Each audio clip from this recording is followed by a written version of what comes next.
de vous regarder et puis de sourire et de dire Amen en rentrant à la maison. Mais je pense que vous êtes là aussi pour plus. Donc, pour ceux qui ne me connaissent pas, mon nom c'est Ambroise. Je suis un des pasteurs assistants de cette église. Pasteur Yohan et pasteur Georges étant à Lyon. Ils m'ont légué la lourde charge de vous nourrir ce matin. Et j'espère que Dieu va nous parler. La deuxième chose, s'il y a des gens qui ont souci avec mon accent, priez que Dieu vous aide. J'essaie de parler posément pour que chaque personne puisse comprendre ce que Dieu a à nous dire. Mais des fois, pour ceux qui me connaissent, je peux facilement m'emballer lorsque la prédication commence à être... Dieu commence à me toucher. Donc peut-être prier que Dieu ne me touche pas, comme ça je vais continuer de parler posément. Ou prier que Dieu me touche, mais que je ne m'emballe pas. En tout cas, dans tous les cas, on va essayer de voir. Ok, ce matin, j'ai à cœur qu'on réfléchisse ensemble sur un passage des évangiles. C'est l'évangile de Jean. D'accord, l'évangile de Jean. On va d'abord lire le passage. Jean, chapitre 17. L'évangile de Jean au chapitre 17. C'est le chapitre où Jésus prie. Et rares sont les passages où la Bible rapporte le contenu des prières de notre Seigneur. On sait qu'il prie souvent, on sait qu'il se met à l'écart pour prier, on sait qu'il va à la montagne pour prier, mais il n'y a que quelques passages où le contenu de sa prière nous est donné, et Jean 17 en fait partie. Et c'est le passage où on voit vraiment tout ce qu'il a prié. Et j'aime bien me dire que c'est comme si Dieu, Jésus-Christ, nous invite à contempler son intimité avec Dieu. Parce que la prière, c'est un moment intime avec Dieu. Et en permettant que le contenu de cette prière soit rapporté, et en priant ainsi devant ses disciples, comme on va le voir, il aimerait quand même qu'on découvre un peu plus la communion, l'intimité qu'il a avec son Dieu. Mais je ne vais pas mettre la charrue avant le bœuf. D'abord, on va lire tout le chapitre. Donc, je vous invite à suivre Jean chapitre 17. Après avoir ainsi parlé, Jésus leva les yeux au ciel et dit, « Père, l'heure est venue.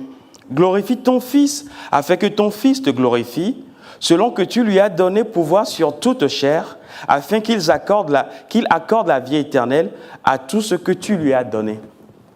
Or, la vie éternelle, c'est qu'ils te connaissent, toi, le seul vrai Dieu, et celui que tu as envoyé, Jésus-Christ. Je t'ai glorifié sur la terre, j'ai achevé l'œuvre que tu m'as donnée à faire. Et maintenant, toi, Père, glorifie-moi auprès de toi, de la gloire que j'avais auprès de toi avant que le monde fût. J'ai fait connaître ton nom aux hommes que tu m'as donnés du milieu du monde. Ils étaient à toi, tu me les as donnés, et ils ont gardé ta parole. Maintenant, ils ont connu que tout ce que tu m'as donné vient de toi, car je leur ai donné les paroles que tu m'as données, et ils les ont reçues. Et ils ont vraiment connu que je suis sorti de toi, et ils ont cru que tu m'as envoyé. C'est pour eux que je prie. Je ne prie pas pour le monde, mais pour ceux que tu m'as donnés, parce qu'ils sont à toi. Et tout ce qui est à moi est à toi, et ce qui est à toi est à moi. Je suis glorifié en eux. Je ne suis plus dans le monde, et ils sont dans le monde, et je vais à toi. Père Saint, garde en ton nom ce que tu m'as donné, afin qu'ils soient un comme nous. Lorsque j'étais avec eux dans le monde, je les gardais en ton nom. J'ai gardé ce que tu m'as donné, et aucun d'eux ne s'est perdu, sinon le fils de perdition, afin que l'écriture fût accomplie. Et maintenant, je vais à toi, et je dis ces choses dans le monde, afin qu'ils aient en eux ma joie parfaite. Je leur ai donné ta parole, et le monde les a haïs, parce qu'ils ne sont pas du monde, comme moi je ne suis pas du monde. Je ne te prie pas de les ôter du monde, mais de les préserver du mal. Ils ne sont pas du monde, comme moi je ne suis pas du monde. Sanctifie-les par ta vérité, ta parole est la vérité. Comme tu m'as envoyé dans le monde, je les ai aussi envoyés dans le monde. Et je me sanctifie moi-même pour eux, afin qu'eux aussi soient sanctifiés par la vérité. Ce n'est pas pour eux seulement que je prie, mais encore pour ceux qui croiront en moi par leur parole, afin que tous soient un, comme toi, Père, tu es en moi, et comme je suis en toi, afin qu'eux aussi soient un, en nous, pour que le monde croie que tu m'as envoyé. Je leur ai donné la gloire que tu m'as donnée, afin qu'ils soient un comme nous sommes un, moi en eux et toi en moi, afin qu'ils soient parfaitement un et que le monde connaisse que tu m'as donné, que tu m'as envoyé et que tu les as aimés comme tu m'as aimé. Père, je veux que là où je suis, ce que tu m'as donné soit aussi avec moi, afin qu'ils voient ma gloire, la gloire que tu m'as donnée, parce que tu m'as aimé plutôt avant la fondation du monde. Père juste, le monde ne t'a point connu, mais moi je t'ai connu, et ceux-ci ont connu que tu m'as envoyé.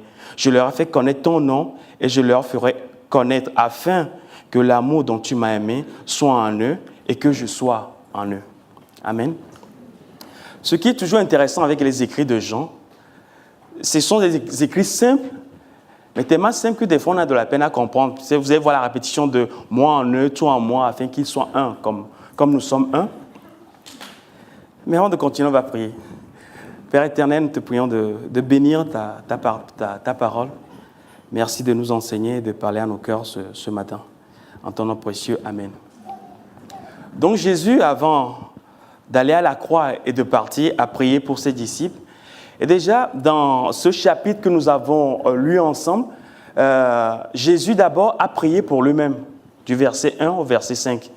Il a prié pour lui. Ensuite, à partir du verset 6, il a prié pour les disciples que Dieu lui a donnés, pour les apôtres, puisque nous lisons à partir du verset 6, « J'ai fait connaître ton nom aux hommes que tu m'as donnés en parlant des apôtres. » Il a prié pour eux, il a demandé certaines choses. Et à partir du verset 20, il dit « Ce n'est pas seulement pour eux que je prie, mais aussi pour ceux qui croiront par leur parole, c'est-à-dire vous et moi. » Donc déjà, c'est intéressant de voir que nous avons un Dieu qui prie pour nous. Un Dieu qui prie pour nous. Nous sommes là parce que Christ prie pour nous. Il a prié pour nous et il continue de prier pour nous. Et ce chapitre de Jean, du chapitre 17, vient conclure Jean 13 à Jean 17, où à partir de Jean 13, Jésus invite ses disciples dans la chambre haute où il commence à les préparer pour son départ. Il a passé 3 ans avec eux. Les disciples l'ont vu marcher au milieu d'eux. Les disciples l'ont vu faire des miracles. Et quand les disciples avaient des problèmes, ils avaient une personne physique vers qui aller. Et c'était Jésus. Jésus était là à partager tous les moments qu'ils ont connus. Des moments de joie comme des moments de tristesse. Et je me plais à penser que des fois, il y avait des moments d'humour où Jésus racontait des blagues et tous ensemble, ils rigolaient. Et Jésus savait qu'il allait quitter ce monde. Et il savait qu'il allait laisser ses disciples dans ce monde. Et à partir de Jean 13, il les a mis à part pour les préparer. Il les a préparés en les instruisant. Il les a préparés en les enseignant. Il les a préparés en prêchant la parole de Dieu. Et il a dit énormément de choses. Christ les a instruits. Il les a enseignés. Mais après les avoir enseignés, Christ a prié pour eux. Je répète, Christ les a instruits par la parole, mais après les avoir instruits, Christ a prié pour eux. Et je pense que là, on a un modèle qu'on retrouve dans toute la parole de Dieu. Et ce modèle est le suivant, c'est que la parole et la prière, on peut dire que c'est les deux côtés d'une même pièce. Christ ne s'est pas juste contenté de les enseigner, mais il a prié pour eux. Et comme nous allons le voir, que la parole et la prière sont les deux côtés d'une même pièce. Vous savez, dans Jean chapitre 14 et 15, Jésus va dire à ses disciples, « Je vais m'en aller, mais le consolateur vous sera donné. » Mais dans Jean 13, qu'est-ce que Jésus dit? « Je prierai pour que le Père vous envoie le consolateur. » D'un côté, le consolateur nous sera donné. Ok, on le sait. Mais Jésus prend le temps de dire que ce consolateur viendra parce qu'il va prier et demander au Père de nous l'envoyer. Mes amis, le premier point que j'aimerais qu'on voit ensemble ce matin, c'est que la parole, elle est puissante. La parole, elle est grande. Mais la parole peut parfois, dans certains domaines de nos vies, être insuffisante s'il n'y a pas une vie de prière. Parce que la parole nous fait découvrir les pensées de Dieu. Mais la prière nous donne le cœur de Dieu, Je répète, la parole nous fait découvrir les pensées de Dieu.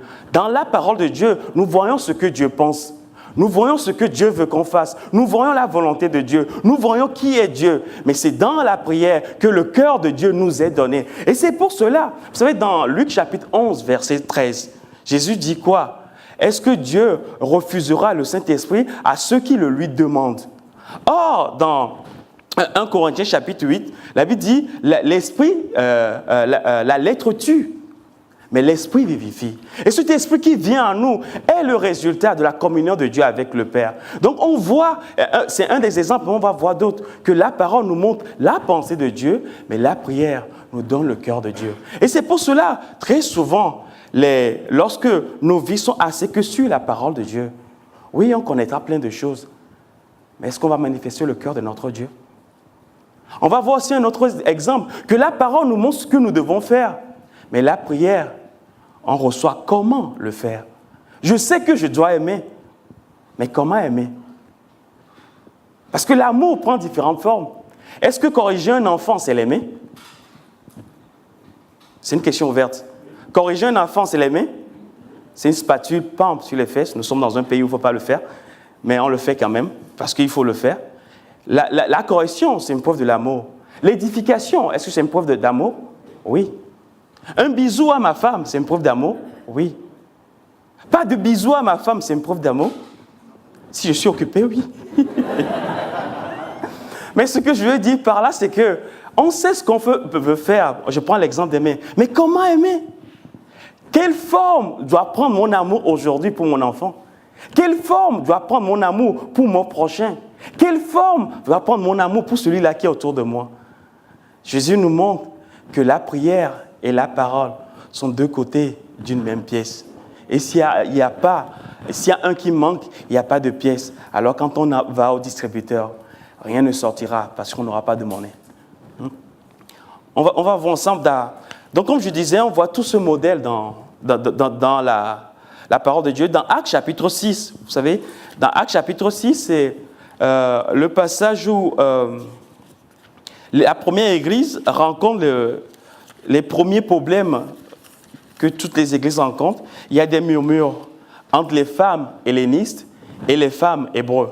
D'accord? Les hébreux disent, vous négligez nos femmes pendant la distribution des pains et ce n'est pas normal. Et les hébreux disent, non, on ne les néglige pas, donc il y a des problèmes. Et ces problèmes ont juste montré aux disciples qu'ils ont ils ont délaissé l'essentiel. Et après avoir encouragé l'assemblée à choisir des diacres, Pierre dit ceci.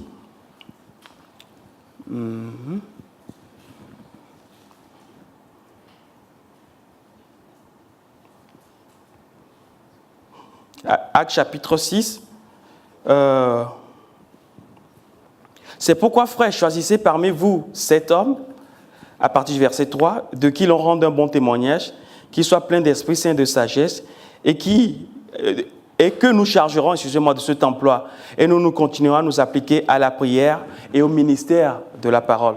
Nous nous appliquerons à la prière et au ministère de la parole. Donc, dans ce passage, Pierre et les apôtres disent une chose. Il y a des soucis parce que nous avons délaissé le ministère de la parole et de la prière. Je vais un peu plus loin. Dans Éphésiens chapitre 1, déjà dans le livre d'Éphésiens, on voit que l'apôtre Paul, dans son enseignement, oscille entre parole et prière.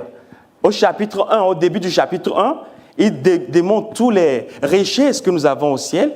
Et au verset 1, il dit, pour cela, je prie pour vous. Juste, on va lire juste quelques versets. Ça va, vous êtes avec moi?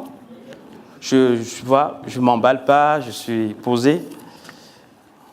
Enfin, m'emballer, ce n'est pas être posé, mais c'est un effort que je dois faire. Et je bouillonne à l'intérieur de moi. Éphésiens, je bouillonne tellement que je ne sais plus où se trouve le livre d'Éphésiens. C'est après Corinthiens. Galates, merci. Non, Colossiens, ouais, avant Philippiens. Nouveauté, merci beaucoup. à partir le verset, chapitre 1, verset 15, Paul dit, c'est pourquoi aussi, ayant entendu parler de votre foi au Seigneur Jésus et de votre charité, pour tous les saints, je ne cesse de rendre grâce pour vous, faisant mention de vous dans mes prières, afin que le Dieu de notre Seigneur Jésus, le Père de gloire, vous donne un esprit de sagesse. Paul entend parler de la charité des Éphésiens. Et la chose qu'il demande, ce n'est pas pour qu'ils grandissent un peu plus dans la charité, mais pour que Dieu leur donne un esprit de sagesse. Je sais que vous aimez, mais je prie que Dieu vous donne un esprit de sagesse. Et ce verset, moi, me dit que si la parole me montre ce que je dois faire, la prière me donne le moyen et le comment. Comment pouvoir aimer. Ensuite, il continue, il dit que Dieu vous donne un esprit de sagesse et de révélation. Un esprit de sagesse et de révélation. Et là encore, on a une autre pensée où la parole de Dieu nous montre qui nous sommes. Je ne suis pas en train, comprenez-moi bien, je ne suis pas en train de minimiser le ministère de la parole. Je suis juste en train de dire ce que je lis dans la parole de Dieu. C'est que la parole a sa place, la parole marche de pair avec cette vie de prière. Et vous allez remarquer avec moi que dans ce passage, quand Jésus a fini de les enseigner, la Bible ne dit pas Jésus pria. Jésus leva les yeux et dit. Et je trouve ça extraordinaire, parce que cela nous montre ce qu'est la prière vraiment. C'est une conversation avec Dieu. C'est pas, vous savez, des fois malheureusement, c'est comme si quand certaines personnes prient, ils sont métamorphosés. Vous savez, je suis là, je parle, voilà comment je parle. Oh Père éternel! Si vous le faites, il n'y a pas de souci. Mais est-ce que cela ne révèle pas une mauvaise compréhension quand même de la prière? Comme si je dois prendre posture pour pouvoir être entendu par Dieu. Comme si le simple fait de dire, Père, Jésus, oui, j'ai entendu, mais j'ai tellement besoin de toi pour vivre ce que j'ai entendu. Je sais qu'il faut aimer, mais j'ai besoin de toi pour que tu agrandisses ma capacité. Parce que si la parole de Dieu nous montre ce que je dois faire, ma vie de prière agrandit ma capacité pour que je puisse le faire. Et j'ai besoin que par ton esprit, tu agrandisses la capacité divine qui est en moi afin que je puisse marcher dans la vérité. Est-ce que j'ai besoin de prendre une posture autre que ce que je suis dans la vie de tous les jours? Est-ce qu'on n'a pas cette mauvaise compréhension de la relation avec Dieu qu'on court sous le mot de solennité, alors que Dieu est notre Père. J'imagine mon fils qui joue, je l'appelle Fabien. Oui, Père. Je dis, oh, c'est papa. Même si à un moment donné, j'ai voulu imposer à mes enfants qu'ils m'appellent Père, parce que je trouve ça assez solennel. Mais rapidement, j'ai délaissé cette idée. Parce que je veux pas de barrière. Et c'est la même chose, c'est dit, Seigneur, je vais juste entendre une vérité qui m'a touché. Ce n'est pas à moi de le faire. Et je l'ai dit une fois et je le redis. Vous savez, le fait de connaître la volonté de Dieu ne signifie pas que nous avons la capacité de l'accomplir. Le fait de connaître la volonté de Dieu ne signifie en aucun cas que nous avons en nous-mêmes la capacité de pouvoir l'accomplir. Connaître la volonté de Dieu, c'est connaître le chemin sur lequel nous devons marcher. Mais nous avons besoin de Dieu pour marcher sur ce chemin. Nous avons besoin de dire, Dieu, je sais ce qu'il faut faire, mais je n'ai en moi aucune capacité. Et ce matin, je suis venu, on m'a parlé d'un Dieu qui m'aime, mais je n'ai pas la capacité de croire dans cet amour. Oh Père, et j'aime bien la manière dont Jésus appelle son Dieu. Père, Père saint, Père juste. Aide-moi à marcher dans cette vérité. Et je relate à ce Père toutes les difficultés que je rencontre. Ce que je dis aux gens et que je ne devais pas dire, je devais plutôt le dire au Père Céleste. Et qui est là et qui n'attend qu'une chose, que je vienne pour lui dire toutes les difficultés que je rencontre et l'entendre me dire, waouh, je suis là pour te consoler. Et ensemble, marchons. Donc la parole et la prière. À un moment donné, dans Jean, chapitre 15, Jésus termine son enseignement par ces paroles qui sont ô combien encourageantes. Au verset 33, « Je vous ai dit ces choses afin que vous ayez la paix en moi. Vous aurez des tribulations dans le monde, mais prenez courage, j'ai vaincu le monde. » J'ai vaincu le monde. Waouh! Mais dans la prière, Jésus va demander que Dieu nous préserve du monde. Alors, qu'est-ce qui se passe? Est-ce que tu as vaincu le monde ou tu ne l'as pas vaincu? Si tu l'as vaincu, pourquoi prier pour que Dieu nous garde dans ce monde? Et c'est là où je me dis que si la prière nous montre l'œuvre que Dieu a faite, par ma vie de prière, cette œuvre sera impartie dans mon âme. Cette œuvre sera impartie dans mon âme. Parce que dans cette communion, qu'est-ce que l'apôtre Paul nous dit dans 2 Corinthiens? Lorsque nous le contemplons, nous devenons semblables à lui. C'est comme si dans cette relation d'intimité, de prière, Dieu déteint sur nous. Dieu déteint sur nous. Son cœur déteint sur nous. Et je commence à manifester le cœur et le caractère de notre Dieu. Son cœur déteint sur nous lorsque nous nous approchons de lui dans une relation de prière. Pas juste ce moment solennel, oh Père, mais cette relation réelle et intime qui consiste à dire à Dieu réellement ce qui se passe au fond de nous. Cette honnêteté que Christ recherche tant dans nos cœurs. Cette transparence que Christ demande qu'il recherche dans notre cœur. Comme Philippe le dit, combien de fois on pense qu'on a besoin de prouver quelque chose à Dieu, alors je viens avec mon costume de dimanche. Je dis non, tu n'as rien à prouver. Justement, je suis là pour régler ce qui ne va pas. Alors ouvre ton cœur et parlons, conversons, conversation intime et laissons Dieu déteindre sur nous. Mes amis, laissons Dieu déteindre sur nous en ayant cette intimité avec lui.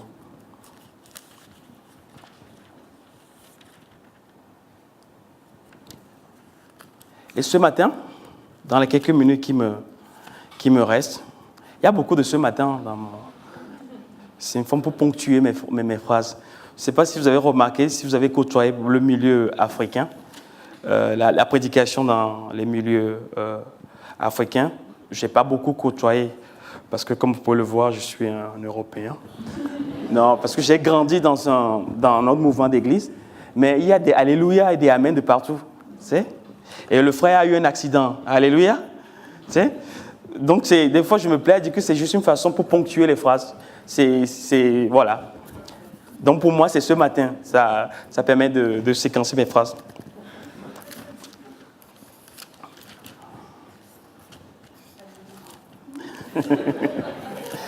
J'aime la liberté qu'il y a. Qui vient de dire Alléluia?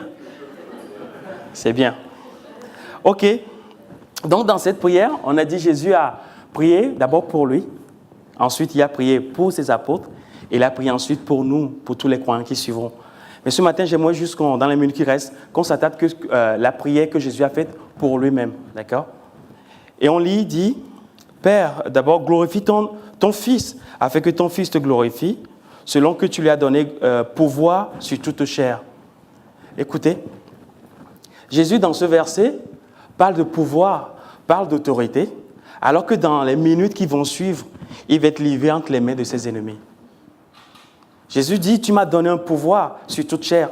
Tu m'as donné autorité. Mais dans les minutes qui vont suivre, il va être enchaîné, porter une croix et entendre une foule le frapper.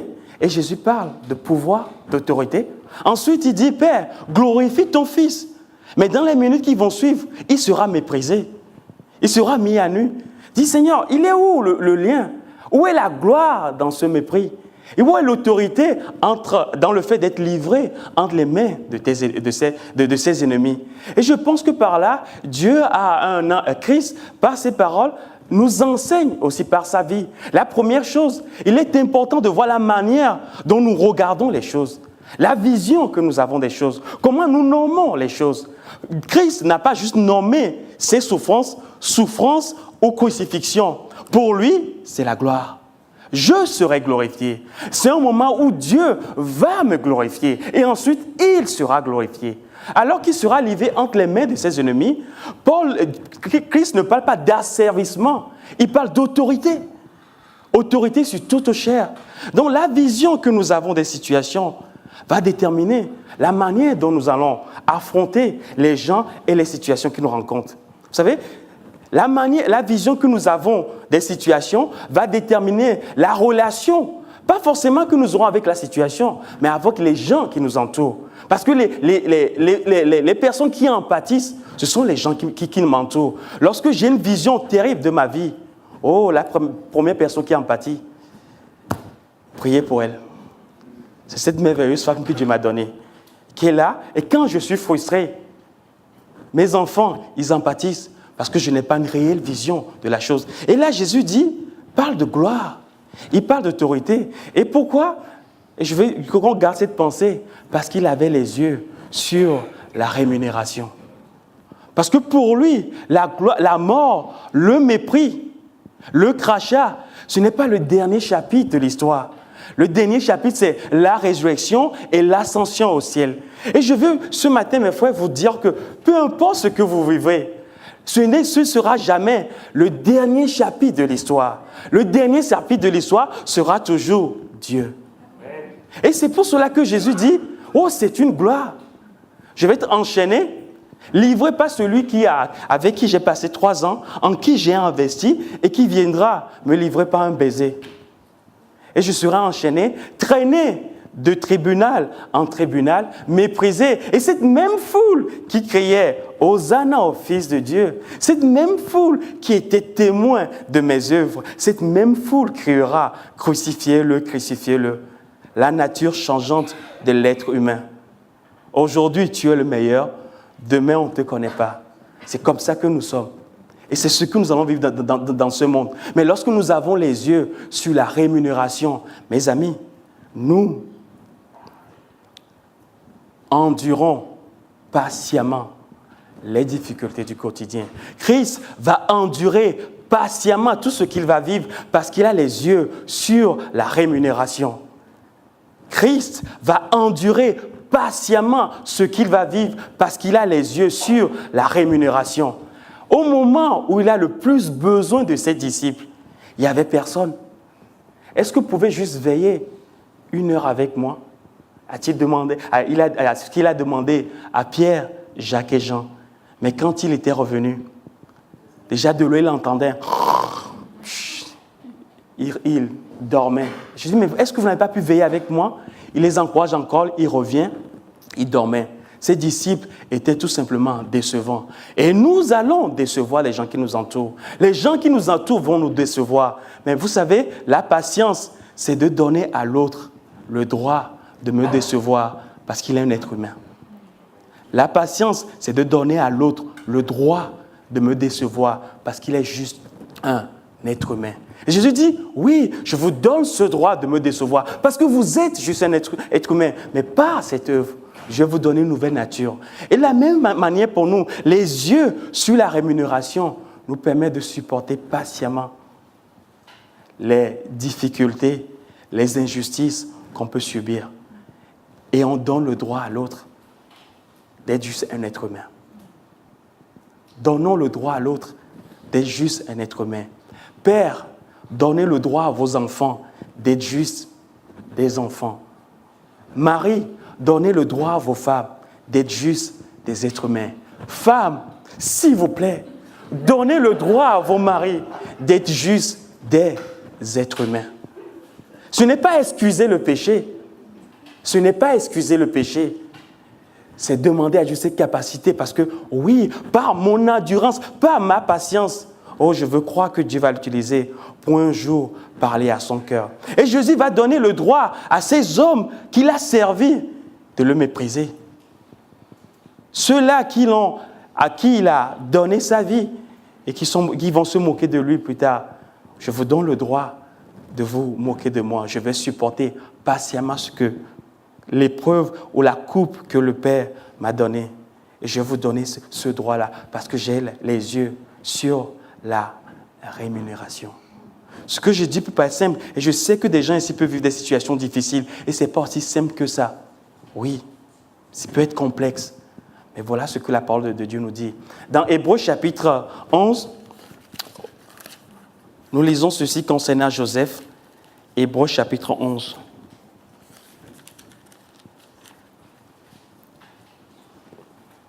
À partir du verset 24. C'est par la foi que Moïse, devenu grand, refusa d'être appelé fils de la fille de Pharaon. On l'a entendu, l'Égypte était la puissance mondiale. Être fils de Pharaon, c'est une position privilégiée. Mais Moïse refusa par la foi. Et écoutez, aimant mieux être maltraité avec le peuple de Dieu que d'avoir pour un temps la jouissance du péché, regardant l'opprobre de Christ comme une richesse plus grande que les trésors de l'Égypte. La honte de Christ dénudé sur une croix a plus de valeur que tous les trésors que ce monde peut me donner. Et pourquoi? Car il avait les yeux sur la rémunération. Il avait les yeux sur ce qu'il viendra. Il avait les yeux sur Dieu qui viendra toucher et transformer son cœur. Endurons patiemment les difficultés parce que Dieu a en réserve pour nous une grande récompense. Parce que Dieu viendra à notre rencontre. Dieu viendra à notre rencontre. Et c'est pour cela que Christ peut appeler ses souffrances gloire. Et dans le moment le plus faible, au moment où il semble être le plus faible, il peut parler d'autorité parce qu'il avait les yeux sur la rémunération. On continue. Il dit aussi dans ce passage, moi je n'ai pas mon iPad aujourd'hui, donc je dois faire comme à l'ancienne, tourner, et ça fait du bien des fois de toucher les feuilles, d'écrire. J'ai écrit ma prédication, ça remonte à... Oui, j'ai 40 ans, donc ça remonte à... Je ne les fais pas, je sais, merci beaucoup.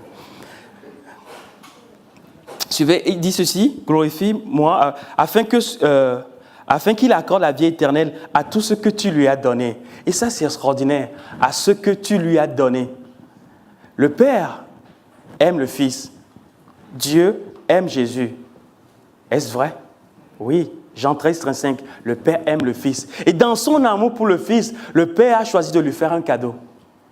Bientôt Noël, le moment des cadeaux.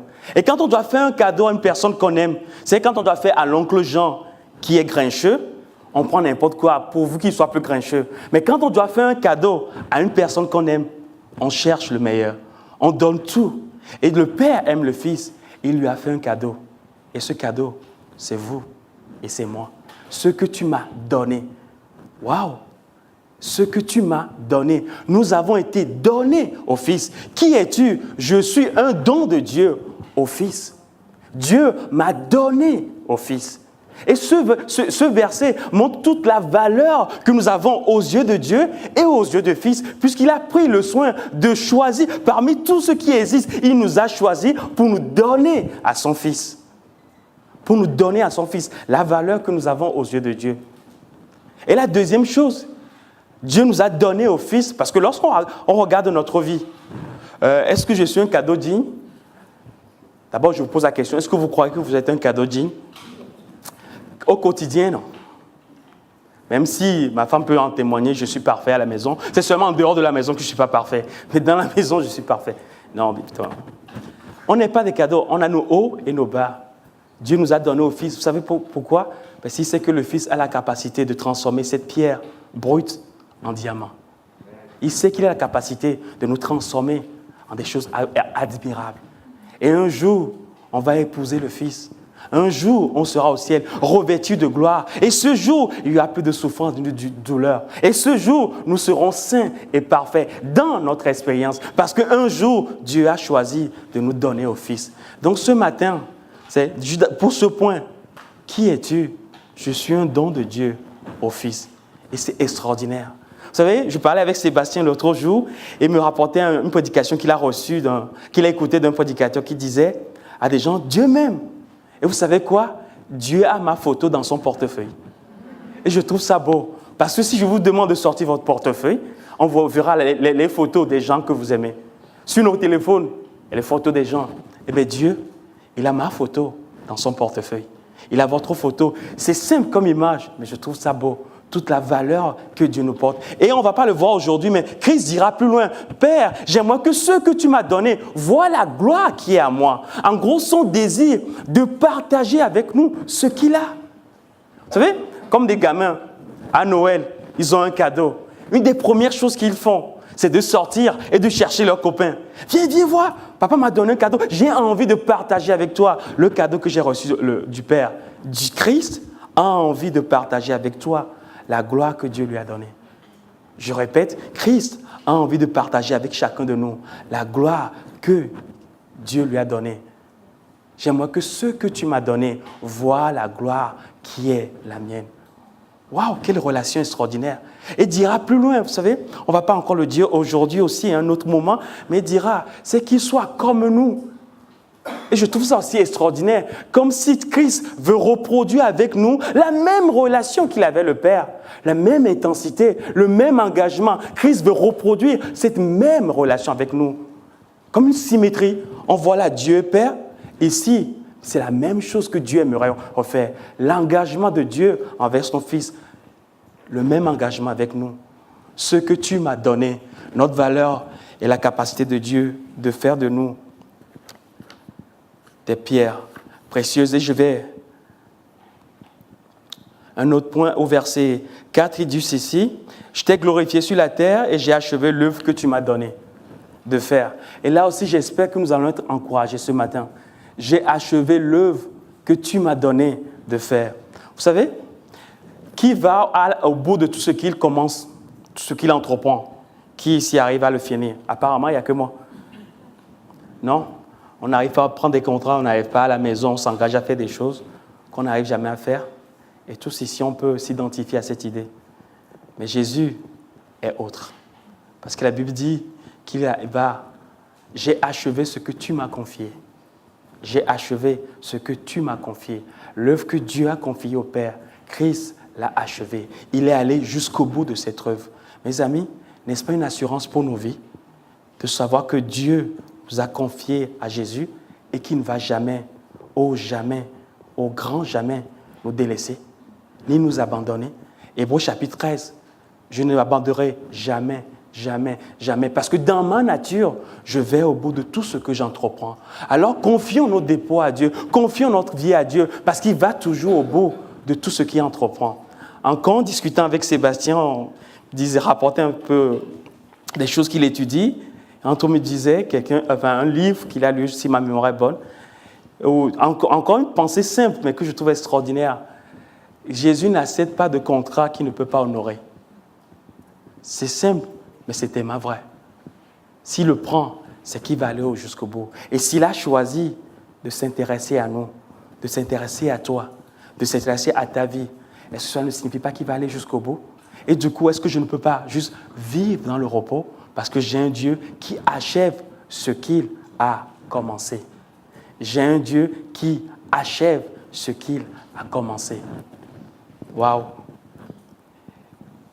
Et je vais terminer avec ce dernier point.